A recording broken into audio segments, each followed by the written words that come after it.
Hello Hello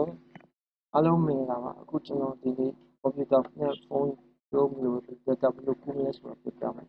။ဘာကြည့်ကတော့ Chrome သွားရပါမယ်။ Error bus မှာ pair ကြောလို့ရိုက်ချက်ပြီးတော့ Wi-Fi တော့မဖြစ်မနေတူနေရမှာပေါ့နော်။ဒီစားရအောင်။အဲ့မှာဆိုကျွန်တော် Chrome ထဲဝင်ပါမယ်။ Okay Chrome ထဲဝင်ပြပါမယ်။အခုဒီလိုက်မယ် Chrome ဝင်ပြီ။ Chrome ဝင်ပြီးတော့ဒီမှာ pair တော့လို့ရိုက်ရအောင်။ pair တော့ကျွန်တော်ရိုက်ရှာပြီးဒီစားတာတယ် Okay ဝင်ကြည့်လိုက်ပါ။နောက်ကျွန်တော်တို့ computer မှာတော့ပြီးပြီဒါဖုန်းထဲကနေ Chrome ထဲချဝင်တယ်။ဖုန်းကနေ Chrome ထဲချဝင်မယ်ဆိုတော့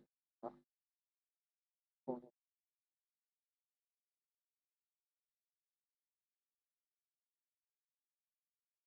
အဲဒီကျွန်တော်တို့ဒီမှာဖုန်းပုံလေး